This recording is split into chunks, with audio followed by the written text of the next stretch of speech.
Welcome to New York's #2 sports show. The Yankees lose a really disappointing series against the Boston Red Sox. They lose their first rubber game of the season. They had been 6-0 in rubber games coming into this one. And so, yeah, like Fenway Park has been a bit of a house of horrors. It feels like it's been that way lately. Whether the Yankees have been better than the Red Sox within a regular season, which has probably been the case more than not. But, of course, there's been really good Red Sox seasons. Again, it doesn't feel like that's been the case the last few years. But, yeah, Yankees, Red Sox, feels as if it's been advantage Red Sox, and at the very least compared to what maybe the regular season stats would bear out. And I'm not surprised that the Yankees had struggles, but in the ways in which it happened was a bit alarming. In the rubber game, the Red Sox had 9 stolen bases. Yes, 9, which was a Red Sox record outright, and was tied for the most stolen bases allowed in a game by the Yankees since 1915 was the other time it happened. So, I mean, that is unacceptable. And blame can go to Jose Trevino. Blame can go to Marcus Stroman. Beyond that if you want, but that's a problem. And, you know, the Red Sox may have exposed something that I'm sure most teams were already aware of. I mean, Trevino, I believe he has one of, if not the weakest arms in baseball. So the way that happened was a bit disturbing. And the series started out good. Alex Verdugo returns to Boston for the first time since the trade in the offseason. And first pitch, home run. And had a really good first game. I mean, more than good. 3 hits. I want to say 4 RBIs. But, yeah, Boston beat the Yankees in some ways handily. At least the final scores would tell you that in games 2 and 3. The big thing in game 3 was the Yankees had a bases-loaded, no-out situation in the 7th inning down by 1 run. Now, I'll say this. Anthony Rizzo, unfortunately, the play before this bases-loaded setup, gets hurt in a collision with Dom Smith at first base. I feel bad for Rizzo. And he was showing some signs of life. Game 1 was certainly a good one. I mean, the Rizzo conversation, that's here nor there. I feel bad for him, though, because it looks as if he might have sustained a right, I guess I'll say wrist injury. It seemed like it was in the wrist area where he kind of, the initial contact was kind of a side collision with Smith. But it seemed like Rizzo got hurt on the ground where both hands hit the ground, first the left, then the right. And I think what happened is I think his body kind of twisted maybe that right wrist. Again, not 100% sure exactly what it was, but he was in a lot of pain and he would leave the game. And so we'll see what the x-rays show, but can't be too surprised if Rizzo's on the shelf. And it would just add to what has been just a miserable last calendar year. And a little bit more than that for Rizzo. The first 2 months of last season, he was as good. Honestly, he really was as good as we've seen him as a Yankee. It's easy to forget that. And ever since the collision with Fernando Tatis, it's just been bad thing after bad thing for Rizzo, and this adds to it. But getting back to the original point, bases loaded, no out, 3-0 count, down 1. What ends up happening? Gleyber Torres takes the 3-0 down the middle, which I'm fine with. Then he also takes the 3-1, which was a strike. Now, you can go either way on that. And I get it if you're upset that he didn't swing. But then full count, swings at a pitch in the dirt. Then Jose Trevino, 3 pitches and done, and didn't look good doing it. And then DJ LeMahieu, he hits the fly ball. So when you could have used the fly ball the 2 at-bats before, LeMahieu does it then. DJ LeMahieu is still searching for his first extra base hit. At this point, he's probably had, 55 to 60, less than 60 plate appearances this season since he's returned. And again, just not a whole lot of pop to speak of. And like for me, I am I'm not surprised, but I guess I'm concerned with LeMahieu's lack of production, if you will. But it's he's not really someone who I want to focus on too much in this episode. But yeah, I think this is up there for one of the more disappointing series of the season. Now, again, they've only lost 4 series. And so, you're not going to have that many other ones to speak on. I mean, thinking back on it, that 4-game split with Oakland, didn't love that one, if we're being honest. Obviously, the 3 out of 4 loss to Baltimore, that was not good. But obviously, the Orioles are a really good team. And That's who the Yankees face next. We'll talk about that. But I really like this Baltimore team. I'm pretty bullish on. Now they did lose Kyle Bradish, which is a pretty big loss for for that Orioles rotation. So the Yankees do kind of catch a break with who they are or I should say who they're not facing. Not because I still think this Oriole pitching could give the Yankees some problems, but they're not seeing Kyle Bradish because he's hurt. And based on the way things lined up, they're not seeing Grayson Rodriguez or Corbin Burns. So that may have worked out. Plus Garrett Cole. There's actually a lot of sort of housekeeping, transactional. Well, not so much transaction news. Well, kind of. Garrett Cole might come back as early as Wednesday. It'll either be him or Cody Poteet. I tend to think it might be Cole. Now, he's not all the way fully built back up. So it might, he may not go as deep as normal, but I think there's a good chance Cole might slot in there. And then also Jason Dominguez, AAA, placed on the IL. Might be looking at an oblique issue. We'll see. So, not great news on the Dominguez front. And look, it's not as if Dominguez appeared as if he'd be on the Yankee roster, but all it would have taken was really one injury away from him being there. So it sucks that this feels like he could be out for a bit, and Dominguez, who really has been hitting very well in the minors in he was just promoted to AAA, and now he hits the injury bug again. So not great. So yeah, overall, obviously you have the Cole news, which is promising, but just not a great weekend for the Yanks, and one in which started out pretty good. So the Yanks now sit at 50-24, tied in the loss column with the Orioles. Yankees have 3 more wins than Baltimore. Now, Baltimore won 2 of 3 against the Phillies this weekend. I think the Orioles are completely legitimate, and a team I think is going to be a threat for years to come. Not to say the Yankees won't finish ahead of them this year, not to say the Yankees won't finish, won't last longer than Baltimore this year, but I think this is a team to be concerned with. I really do. I think that if there was a comparable, and take the Astros bullshit aside, we know that the Houston Astros in the last decade or so have been the class of the American League, if not the class of Major League Baseball. And I think the Orioles are set up after years of being bad, like the Astros had been. They have drafted well. Now, a lot of that is because they drafted high, but still, they've done a lot of right things, and they're in your division. They're in the AL East, and I think you're going to have to deal with them. But again, we'll push that aside for now, knowing that the Orioles is the next series, so it's worth discussing. But it's the Red Sox, and it's just that Red Sox lineup isn't even good. The one thing Boston typically has is good lineups. You look at that up top to bottom, there's not a whole lot to speak of. There are some nice stories. There are some players that have better numbers than you'd expect, to be fair, but it's just not out of the iteration of Red Sox lineups that I've seen. This one's not good. And the Red Sox, sure, game 1 was a struggle, and against Luis Gil, who, wasn't perfect by any means, but did the job. The Yankees pitching, did what they had to do in game 1, but then 2 and 3, Carlos Rodón, not good.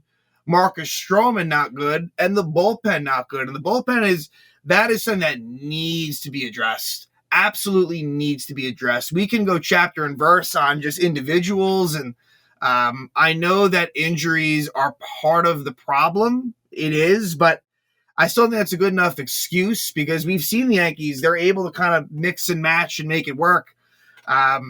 Just not good. And pitchers that come to mind that to me are on the outs, or at the very least low in the pecking order. Ian Hamilton, sadly, it's kind of all coming undone for him. And I wonder how much longer it'll last with him as a Yank. I think a little bit more. I don't think his exit is imminent, but it's been that bad.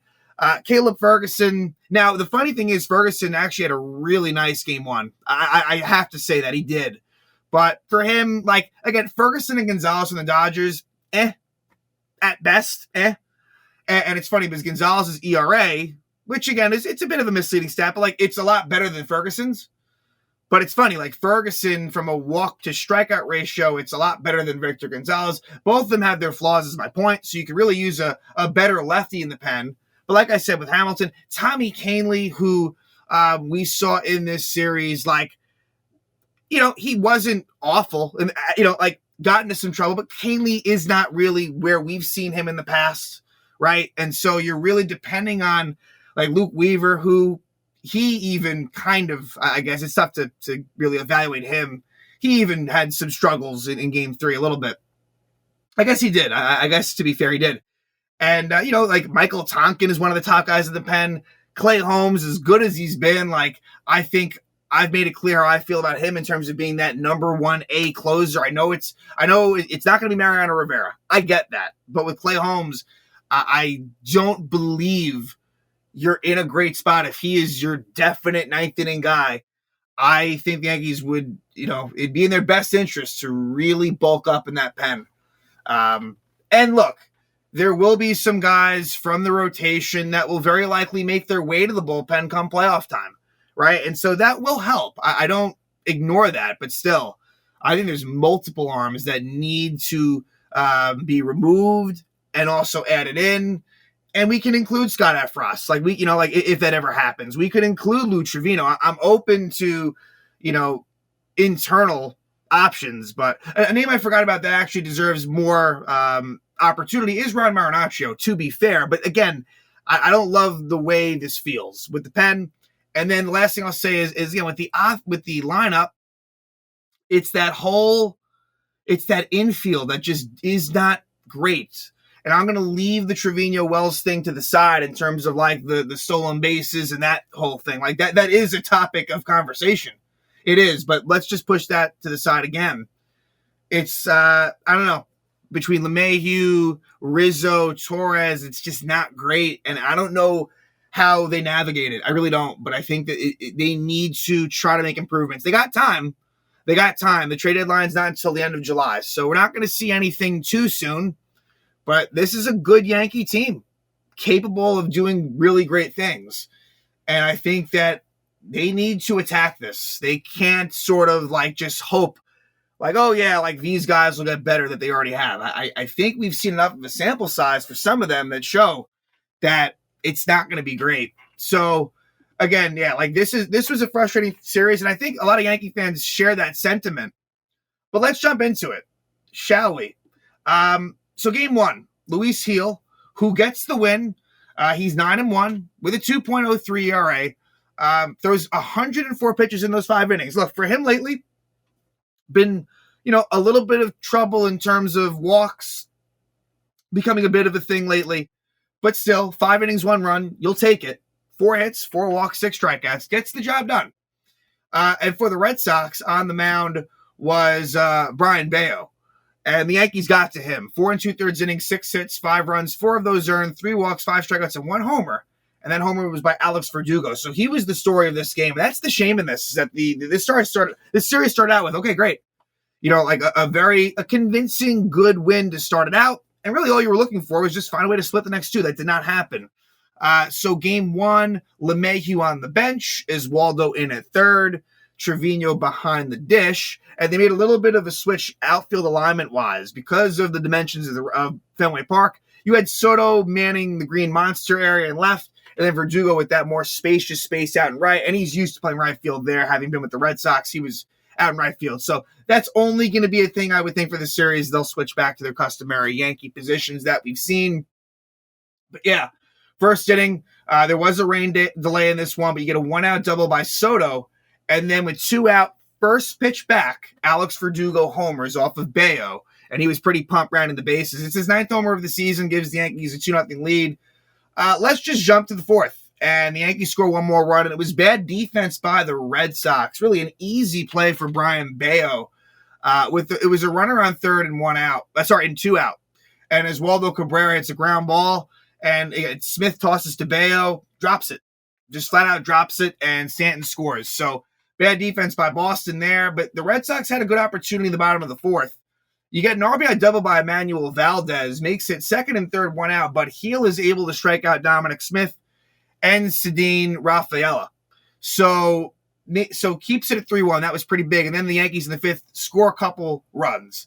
And it was with what was the situation? 1st and 3rd, 1 out. Verdugo gets an RBI double, makes it 4-1. And then with 2 out, they take out Bayo. They bring in Cam Boozer, and Anthony Rizzo gets an RBI single. So Rizzo actually had a pretty nice night, reaching base 3 or 4 times, coming off of what was a better offensive end of the Kansas City Royals series, which again kind of makes this, unfortunate that now Rizzo might be on the shelf for a bit. So 5-1 Yanks. Keel is able to get out of the fifth inning, and then we go to the sixth. Tommy Kahnle, he was walking a tightrope, but he was able to survive it.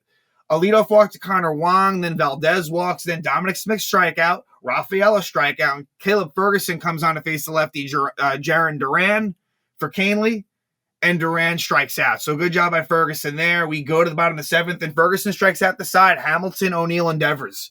So, that was a good to see for Ferguson, who, you see, he's, you can see why there'd be appeal with him, but I ultimately, for me, there's been more bad than good as I see it. But bottom of the eighth, Victor Gonzalez is able to get a couple of outs. He does allow a single. So Michael Tonkin comes on and strikes out Bobby Dahlback. And at the time, it was 5-1. Then in the ninth, the Yankees are able to score more. Jose Trevino homers. He actually homered twice in the series. So look, Trevino offensively, and I know I talked about that strikeout with the bases loaded. Trevino offensively has been more than good. He really has been. And defensively, we know what he brings to the table. It's that arm that is just really, really weak. So Yankees take a 6-1 lead. Then you get an RBI double by Judge to make it 7-1. And then Alex Verdugo gets his fourth RBI of the night. He was the story of the night, makes it 8-1 for the Yanks on that RBI single. And then Michael Tonkin, who has been tremendous as a Yankee, is able to finish it out in the ninth. Yankees win 8-1. Let's go to game two. Carlos Rodón on the bump for the Yanks. Not a great start for Rodón, who had been good lately, but was not good in game two. And for the Red Sox, it was Cooper Criswell. And he only went 4 innings, but really Slayton, who came in relief for Criswell, Justin Slayton, did a pretty nice job going 2 2/3. And having the Red Sox keep that lead. But for Rodón, he did settle down in the third, fourth, and fifth, but the first 2 innings were bad. 5 innings, Rodón, 7 hits, 5 earned runs, 3 walks, and 7 strikeouts. So, look, for Rodón as a whole, especially with what my concerns were going into the season, it's been a good first half. It really is nowhere near what he was signed for, though. I just want to say, in looking at his 2021 numbers with the White Sox, 2022 numbers with the Giants, this is a different pitcher. I'm all right with it. I am, but, it's been a good first half. But still, when he has struggles like this, it just reminds me that even in the good times, this is not the dominant pitcher that I think the Yankees were hoping for. But look, still a lot of season to go, and for Rodón, it's been a much, much better year too. So that loss drops into 9-3. So again, the record's really good. And look, the win-loss, the win-loss record, that can be misleading, but still, to have that 9 wins is something. And anyway, though, he was not great here. He had trouble in the first couple innings of putting the Red Sox hitters away. A lot of 2-strike counts and just foul it off, and then they would get a double is what would happen. So Rodón struggles. Criswell, the Yankees made him work his pitch count, 88 pitches in 4 innings, but he definitely did the job. He really did. He went 4 innings, 3 hits, 2 runs, 2 walks, 6 strikeouts. So for the Yankees, LeMahieu back in the lineup. Austin Wells would be behind the plate in this one. And the Red Sox jump out and score 3 runs in the first. RBI doubled Tyler O'Neill to score Duran. RBI single Connor Wong to make it 2-0. And then RBI double Jamie Westbrook to make it 3-0. Now, Jamie Westbrook was actually a player who was I think all of last season was with the Yankees AAA club in Scranton. So he has now found his way onto the Red Sox. And I guess he's probably a guy that maybe gets the start versus lefties. And so he makes it 3-0.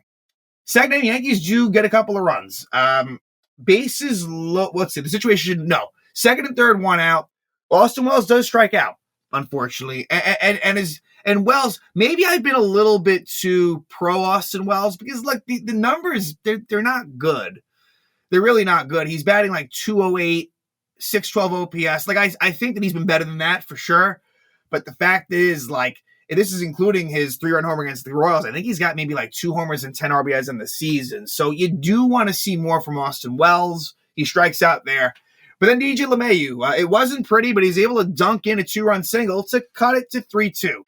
But what really hurt was the bottom of the second. And in the bottom of the second, And look, a lot of these struggles for Rodón were with 2 out. And with first and third 2 out, Rafael Devers gets a 2-run double to make it 5-2. So the Red Sox regain that 3-run lead right there. Then let's go to the 5th. Slayton comes on for Criswell. LeMahieu reaches on an error. Volpe grounds out, and so LeMahieu's at second. Soto walk, Judge walk. Bases loaded, 1 out for Verdugo. Down by 3, and he grounds out. So as great as Verdugo was in game 1, he only had 1 hit in the combined in the next 2 games. He grounds out. They throw out Volpe at home, and then Giancarlo Stanton strikes out. With Stanton, it's just very frustrating. It's not to say he's not. The funny thing is this.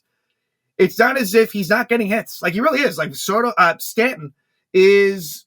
Look, the batting average is just shy of 240, which is not all that bad for him in recent years. But for Stanton, it's so easy to strike him out. When he goes down in the count, and you can tell he's guessing, and he just swings over that sweeper, it's easy. And look, he's not going to change. I mean, Stanton's been in this league for a long time, so it's not like the adjustment is going to be made. I mean, again, when he looks bad, he looks bad. There's just no way around that. And so Red Sox keep that 5-2 lead. We go to the 6th. Ron Marinaccio comes on and throws a scoreless 6th inning. In the 7th, the Yankees draw closer. Juan Soto homers. I believe this was Soto's first homer since that injury, or since we knew about the injury. And so that makes it 5-3. Then, bottom of the 7th, the Red Sox get a run back. The Yankees did not get a single shutout inning. Whenever the Yankees scored, the Red Sox were able to match it and more the next inning. So out of the 7th, Marinaccio still on. It's a 2-out rally. It would be a ground ball double by Yoshida, and then an RBI single by Emmanuel Valdez. Makes it 6-3. So Marinaccio goes 2 innings, 3 hits, 1 earned run, 1 walk, 3 strikeouts. So Marinaccio wasn't bad, but certainly not perfect. And now the 8th inning was a key one. So Greg Weissert, the former Yankee, comes on. Greg Weissert. I kind of forgot myself that he was, involved in the Verdugo trade going to Boston. And he gets into trouble. 1-out walk Rizzo, then Glaber as well, and then Austin Wells dunks in a single. So bases loaded, 1 out. Jahmai Jones pinch runs for Austin Wells. And LeMahieu is up. And I know he had that 2-run single earlier, but he's not the guy you want up there. He's not the guy you want up there. And what does he do? Grounds out to short. They get the force out at second. It was a close play. It was reviewed. Jahmai Jones came in hard into second base, but they called him out. The play stood, and so a run scores, makes it 6-4. And then Kenley Jansen comes out for the 4-out save, and Anthony Volpe flies out to right to keep the score at 6-4. And then it would be Victor Gonzalez coming out for Marinaccio, and he gets into trouble. Rafael a double, RBI single, Jarren Duran. Eventually, you would get another run on a throwing error. So Trevino comes into the game after Austin Wells is pinch run for, and Trevino trying to pick off Duran at third with Devers up, throws it away as Waldo can't corral it, and that makes it 8-4. And then in the 9th, Yankees go down 1-2-3 against Kenley Jansen. So the Red Sox win it. They tie up the series, and they would win it. Again, like I said, Yanks were 6-0 in rubber games heading into this one. But that streak comes to an end, unfortunately. So, yeah, Game 3. Let's go right into it. Marcus Stroman, not a great outing. 5 innings, 7 hits, 4 earned runs, 4 walks, 3 strikeouts. And so it's funny, his record drops to 6-3. He's got a 3.08 ERA. It's classic Stroman. The ERA is good, but like 61 strikeouts in 84 2/3 innings. That is so low. And I'm just trying to look at, that's even worse. Look, he's never been a strikeout guy. Never. And he's been a successful guy in this league for, about 10, 11 seasons at this point. He's been around for a while. But this year, for Stroman, just the lack of strikeouts it's a lot. It's not a lot. 61 strikeouts in almost 85 innings. But he's making it work. Again, this is not a surprise. But, the whip is 1.30, which is a lot worse. You'd think his ERA, but this is what he's always kind of dumbfounded me, and now I'm watching him regularly now that he's on the Yankees, but I've always felt how does he do it? But he somehow does. But yeah, not a great outing for him. And then for the Red Sox, Carter Crawford had a real nice outing. And I feel like the Yankees let him off the hook at times, really did. But 6 innings, 3 hits, 3 earned runs, 1 walk, 9 strikeouts, and a couple of solo homers for Carter Crawford. But yeah, Yanks, it would be LeMahieu at third again, Trevino behind the plate. And like I said, Rizzo would leave the game due to injury, so Oswaldo would go to third, and LeMahieu would shift from third to first. Judge gets a homer in the first inning, so he does that a lot. I think he has like 10 or 11 home runs in the first inning, which is pretty crazy, out of his 26 homers this season. Over the Green Monster gives the Yanks 1-0 lead. Bottom of the first, Red Sox don't score, but bottom of the second they do. It's a 2-out rally. Valdez walk. Dominic Smith is able to dunk a single in to right. And then he's still second. And Dominic Smith, that's his first steal of the season. So apparently Trevino lost grip on the ball. Because they asked Boone during the game, was that just, why didn't you throw through? Apparently throwing through was on, but it didn't happen. And Rafaela gets a 2-out, 2-run single to give the Red Sox a 2-1 lead. And then on the next play, they didn't score, but Rafael steals second and goes to third on a throwing error by Trevino, but he wouldn't score, like I said. Bottom of the third, the Red Sox, again, walks hurt Stroman. Leadoff walk David Hamilton. He steals second. Former Yankee Rob Refsnyder with a single, and then Rafi Devers, double play, but it scores a run, makes it 3-run Boston. Let's go to the bottom of the fifth. David Hamilton, leadoff single, steals second, steals third, Refsnyder walk, sack by Devers. So very similar to a couple innings before. So yeah, just ridiculous with Trevino, Stroman, and blame probably goes even beyond that. It was a joke, and it didn't get much better as the game went on. So 4-1 Red Sox through 5. Then in the 6th, Trevino homers, makes up for some of his bullshit, makes it 4-2. Then the Yankees would score one more run. Volpe would single. He would get to third on a ground out by Soto. Soto actually should have walked in this at-bat, but just the ump was awful. And so eventually Soto grounds out. Volpe goes to third as he was running on a 3-2 count. And then while Judge is up, wild pitch by Carter Crawford, makes it 4-3. So you're feeling better about things. Tommy Kahnle actually comes on and pitches, probably as good as he's looked in a while. A 1-2-3 inning from Kahnle in the 6th. Then in the 7th, Bernardino, the lefty, comes on. Verdugo single, Stanton single, and then the Rizzo injury play where Dominic Smith kind of caused this to happen. He's not the greatest defensive player. Dominic Smith, really, at this point, he's not really a great offensive player either.